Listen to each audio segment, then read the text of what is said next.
Welcome to Everything's Not Black and White with your hosts, Lala and Brian. Hello, everybody. Welcome to today's episode.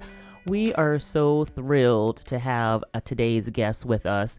All of us know that the things around the world right now have been really challenging to our mental health, our emotional health, and even our physical health. And so when we're experiencing so much trauma, it can really wreak havoc on our whole cellular structure. And I know as a person, I really love to be in nature and how nature does have a healing property to it.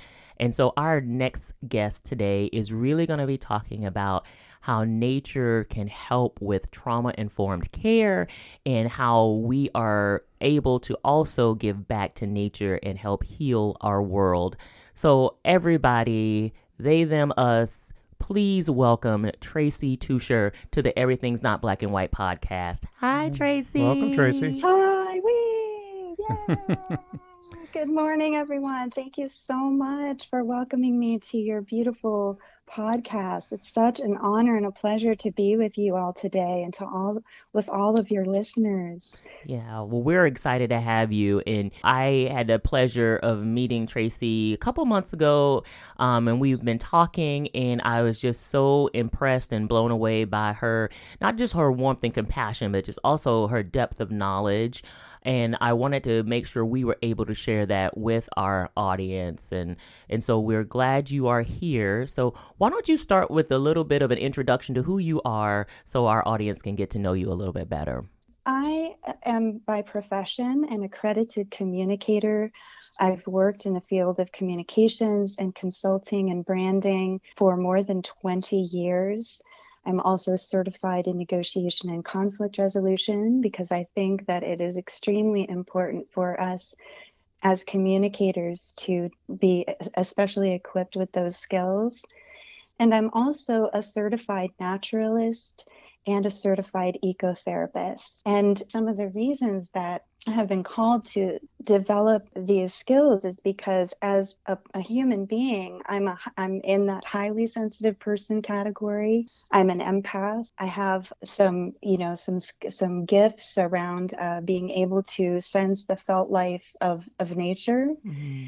And I really wanted to be uniquely equipped as a communicator in this ever-evolving world that we share, to be able to help to facilitate conversations and coalition building that are sometimes difficult, and also to be able to contribute to the restoration of human-nature relationships in a way that heals both humans and nature. I love that so much. And we have so much in common. And people who listen to us frequently know, both I've been an accredited communicator as well and such an empath. So I deeply feel when there's hurt and pain in people. And I'm honestly drawn to it in a way to make sure that people can have ways to release that and release it in a positive healing and resolution instead of growing resentment. So I love that's where your head is going in this world.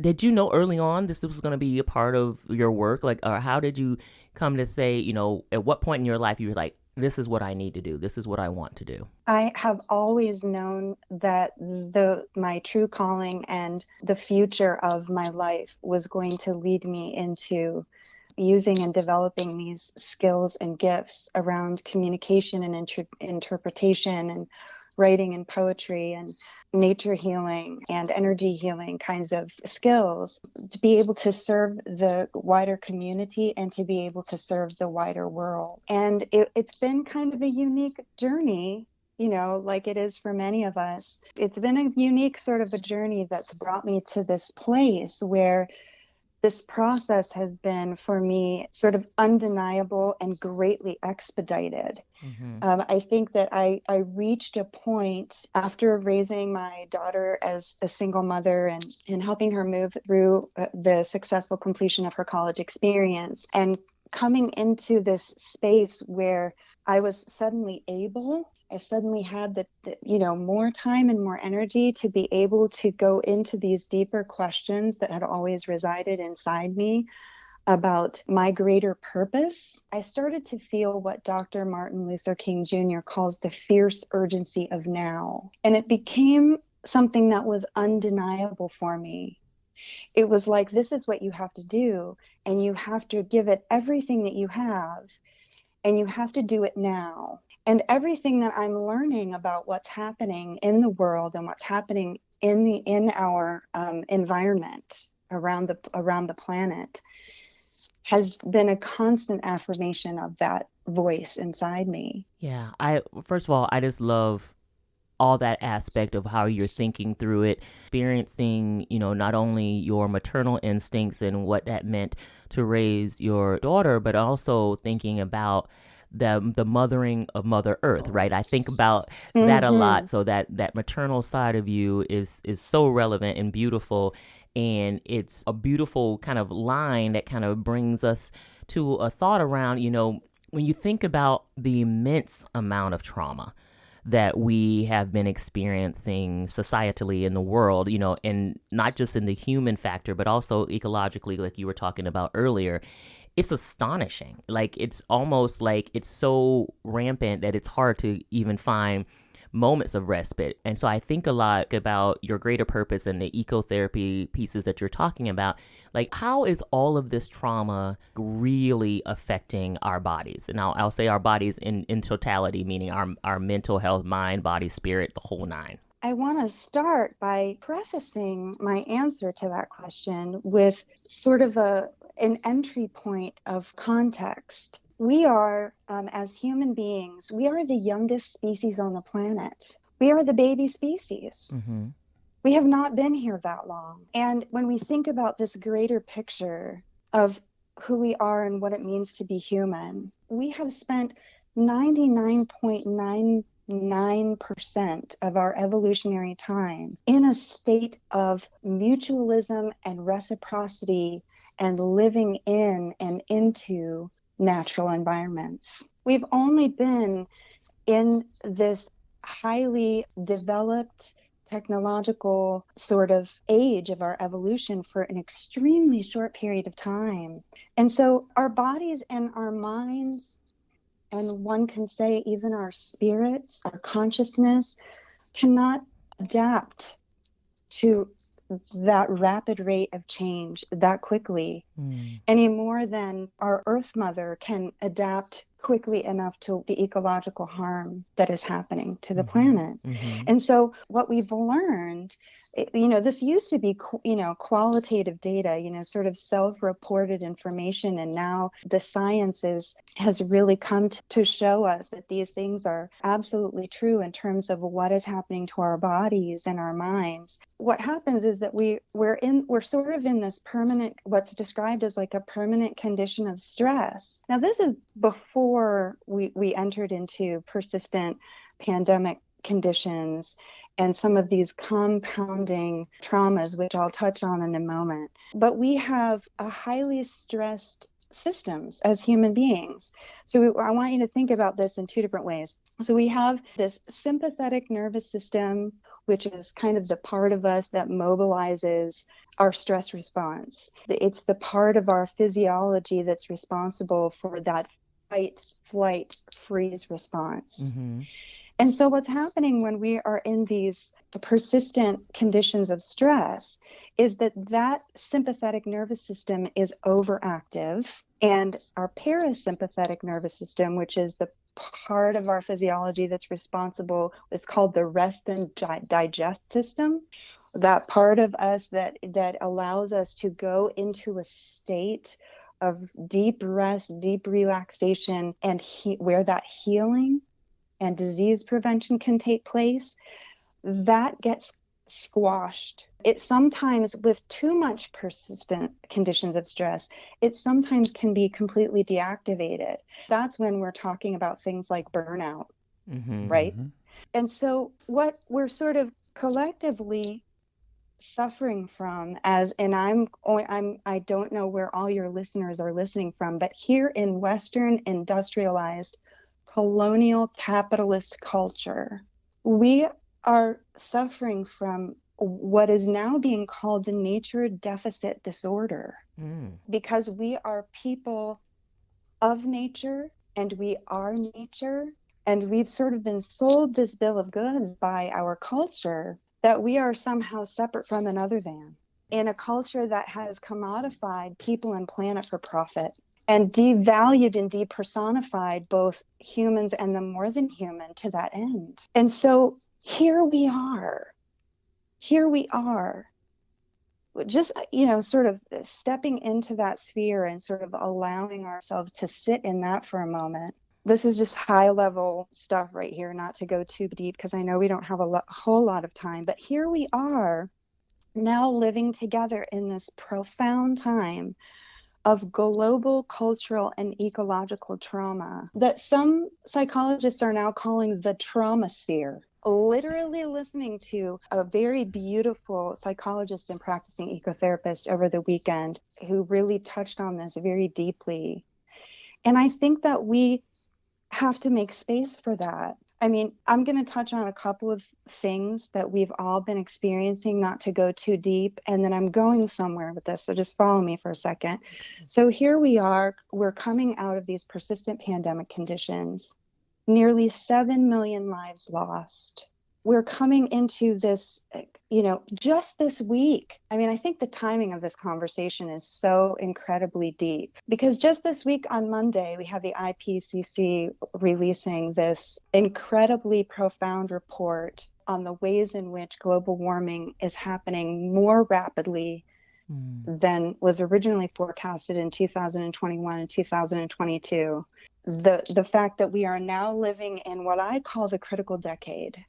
There have to be so many rapid changes within the next 7 to 10 years to prevent warming to an extent that will result in catastrophic system collapses of ecosystems, of agriculture, of infrastructure, of human life, of more than human life, etc., right? So there's that. I mean, we're living in this period of the sixth mass extinction. We're living during this period of profound work towards creating a more just and equitable and inclusive world where all life is valued. Yeah. I mean, there's so much that's happening in our world that I think that we have to create. And our culture says, you know what, just, pull yourself up by your bootstraps and keep on going. Mm-hmm. That's the message that we get from our culture. Just keep going. Yeah. Don't take time to feel anything. Yeah. Just keep going. Don't make space for that grief. Yeah. For your internal life, for your felt experiences. And then on top of that, we are all, as individual people and families, we're experiencing our own personal traumas. Mm-hmm, for sure. Loss of loved ones, loss of jobs, loss of homes, illness, loss of a beloved companion animal. The list goes on, right? I had this really fantastic experience, this really fantastic opportunity to hear Dr. Mays Imad speak last year in spring of 2022. And she's a neurobiologist. And what she was talking about is that when we experience these compounding traumas in this way, that it affects our ability to learn, to cope, and to connect. Yeah. It also causes sort of like a chronic fatigue sort of state. It affects our short-term memory. It causes us to experience overwhelm much faster than we normally would. So it's creating less resilience for us as human beings, right? Yeah. And the way that she explained it, and I was able to listen to her for an entire day, but to give you just one little nugget that I thought was such a beautiful example, the way that she described it is she said, have you ever seen one of those cartoons where the guy's at the bottom, the little guy or the little lady is at the bottom of the hill and they're rolling this huge boulder up to the top of the hill, and then the boulder rolls back down and squashes them? Mm-hmm. She explained that that's the way that our physiology and our brains are responding to this kind of compounding trauma. Yeah. It's like, we'll roll the rock, the giant boulder up to the top of the hill, and then it rolls back down and it squashes us. Yeah. And, and so that's what we're experiencing. Yeah. And that is one of the reasons why I am so excited. I'm so excited about ecotherapy practices and nature-based healing. I'm a person who believes very much that nature and humanity are connected. I always enjoy being out near water, especially. I love being near water. Water is very calming to me. It's very soothing to me, but unfortunately I do live in the middle of Ohio and I don't get to the beaches that I would love to be able to watch the waves come in and the sunset and those kind of things. So what kind of things can people do in wherever they are, if they're not directly connected to some of the natural things that they may be in love with and want to be around? Like, what kind of things can they do wherever they're at to have that kind of ecotherapy, nature healing? I love that question, because one of the things that I love about ecotherapy and ecotherapy practices is that it allows us to recall and to remember our true nature, in that we are nature, and it allows us to more deeply connect with that state of interbeing, what Thich Nhat Hanh calls interbeing. You mentioned that beautiful word, interconnectedness. Mm-hmm. We are inseparably and integrally connected with all of nature, because we are nature. We are part of nature. Mm-hmm. We have never been separate or other than nature. That's the big misunderstanding that has been perpetuated in our culture. And so the ecotherapy practices, or nature-based healing practices, together for me sort of bring together these beautiful practices and experiences of gratitude, of belonging, Yes. Mm-hmm. of healing, of love and compassion, and of spirituality and the mystical. Mm-hmm. And all of these things are part of what it means to be human. Yeah.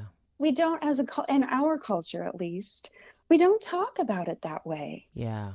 We don't learn about it that way. We don't practice living in that way. So to answer your question, I think that there are a variety of different nature experiences that I would invite people to be able to explore, based upon whatever is your inner resonance, Mm-hmm. what calls you based upon your inner resonance, your geography, your access, your ability. Brian, what are some of the ways that you are sort of resonates with you in terms of like nature connections? Nature played a big role when I was going through cancer treatment. I would go to our local metro parks here, and I would walk for miles with my headphone on, and I would put the scores from movies on, so I didn't have any kind of words going into my head, just sound. And I'd walk through that park and along the riverside and stuff, and mentally it really helped me pull my thoughts together so I could fight this disease. And I know that helped me be one with nature in this system, and it helped me get to a point where I'm now in remission. Oh, how beautiful. Yeah. I'm so thankful for that. Yeah, me too. Me too. I'm so thankful for that. Thank you so much for sharing that vulnerable place. Yeah. So yes, I think that, it just depends on what you love, La. What resonates with you and with you, Brian, and with those listening. It can be through cooking, Mm-hmm. or gardening, or meditation. If you are someone that is a creator and you create art or music or poetry, you can enter in that way. Or if you enjoy journaling, or if you enjoy creating ritual, or if you enjoy a variety of different kind of outdoor activities like hiking or swimming or bicycling, or whatever resonates with you, you can enter into those practices in a way that allows you to go a little bit more deep into those practices. Yeah, I love that, Tracy, so much. I read a book couple months ago called Rest is Resistance by Tricia Hershey, which is an amazing book. I don't know if you've been able to read that yet or not, but it really talks about what you were mentioning earlier about the grind culture, and we are on this place and we almost burn ourselves out trying to keep up with what is demanding of us in our society. But it was saying that to truly resist that world, you have to find rest, and rest is in different places, not just going and taking a nap, but is it gazing at the clouds as they go by and letting yourself kind of just meditate, like you were speaking about with the water. It's like, how are you finding these little moments of respite during your day to like calm your nervous system down, because of exactly what we've been talking about. It's this constant trauma all the time. So you have to be intentional with finding those spaces of rest. So I'm really appreciative of you sharing so many of those pieces with us today, because it's so important. It's so I important. love that you touched on that one of the R words on my list is at the top of my list is rest. Is that these kinds of practices, and I could give you additional examples, very similar examples, if you are the kind of person who is called in, you love forests and you resonate with trees, for example. Like we now know that trees emit these beautiful aromatic components, layers and layers of aromatic components that really increase these beautiful happy chemicals in our brains and increase our ability, just the things I mentioned before, balance our blood pressure and balance our hormones and allow our bodies to fight disease and increase our wound healing time and allow us to feel more peace in a very brief period of time, and that those effects last for a very long time. So that example with the water, you could replicate that, see a further example with a tree, and to be able to always first enter into that space of gratitude by giving thanks. Yeah. Giving thanks. Yeah, that's so important. Yeah. Gratitude changes everything, doesn't it? We always talk about that, and I think years ago when Oprah Winfrey talked about keeping a gratitude journal, it definitely changes how you view things and how your body even responds to things when you come at a place of gratitude. So I love that you've mentioned that several times, because you really do have to show up in a place of gratitude to open your heart and your mind and your spirit up to the true healing. So I love that. I love that. Yeah. So however we enter in to these practices, it's a pathway, I think, for us to experience rest, regeneration, reciprocity, which I think is a very important word for us to talk about, is to re-enter into that relationship with ourselves and with all of nature and the more than human in a state of reciprocity and mutualism that is about a continuum of care rather than taking without caretaking. And it also is a pathway for us to humbly offer some reparation to this land. For example, the three of us right now are in a place called Ohio now on Turtle Island. But this is the indigenous land of the Haudenosaunee Confederacy people, which is also known as the Iroquois Five Nations people. So it's also a path for us to be able to connect with the land and remember that we are inhabiting this land and we are stewarding this land. And we may be naturalized to this place and deeply bonded to this place, but we are not indigenous here. And it allows us to enter into that humble space and remember who we are, how long we've been here, and where we are. Yeah. And allow nature to teach us. Absolutely. That is so powerful. Tracy, my goodness, I feel both elated, I feel restful, just even listening to you talk about this, and I'm thinking about what practices that I can bring into my daily life to help me with my regulating my body and getting really back into nature for that healing, because we all have got to start healing. It's really, really important. So I wanted to ask too, if, are there any projects or initiatives that you're currently working on that the audience can learn about from you, and then how can they get in touch with you? Yes, I am. One of my ecotherapy practices is gardening. It is a way in which I can steward this little third of an acre that I am honored and privileged to be able to steward, and to be able to restore native plants and native trees to this little piece of land in a way that helps to heal the land, that honors the ancestors of the land, and also creates a beneficial habitat for our pollinators and all kinds of other wildlife. And so one of the things that has been born just organically from that practice is an initiative that I launched a few years ago called Save Ohio Bees. And folks can learn about that at saveohiobees.org.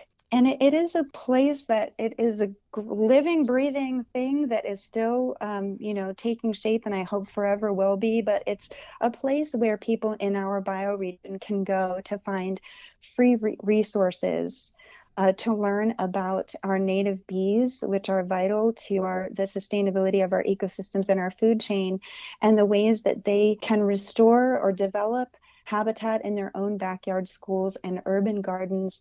There are tons of free resources there, guides and DIY projects and videos, so that you can do something simple or go as deep as you want to go in learning about this.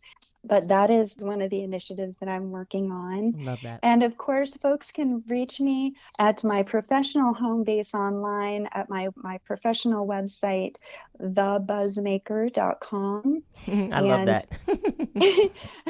Thebuzzmaker.com as a communicator. Our social channels are both Instagram and Facebook at The Buzzmaker. And then also Save Ohio Bees, if folks would like to visit me there. And then, of course, on the primary website, please feel free to use the contact page. I also offer a free strategy session for folks who would like to learn more about connective communications that benefit our culture and our environment. And those are some ways that you can contact me. Oh my gosh. I love this so much, Tracy. That's amazing. Thank you. It has been wonderful to spend some time with you today. You definitely you make me want to keep having more time with you, because it's very therapeutic just even hearing your voice, because you can hear the warmth and compassion in your voice. So that empath is really showing up, and we are so grateful again to have you as a part of our podcast episode today. So thank you for that. Thank you. Oh, how kind of you. Thank you so much for having me and for those beautiful words of encouragement and reflection. It means so much to me. Thank you, all of you, for listening to and spending time with us. Absolutely. And I hope to come back again soon. Oh, we hope you will do that as well. So, Brian, why don't you tell our listeners how they can get in touch with us? Yeah, follow us on Facebook, and you can see all the new episodes coming out, or you can email us at enbwpodcast@gmail.com. All right. Well, that's all for today, folks. Thanks for listening. We'll see you soon. See ya. Bye. Bye.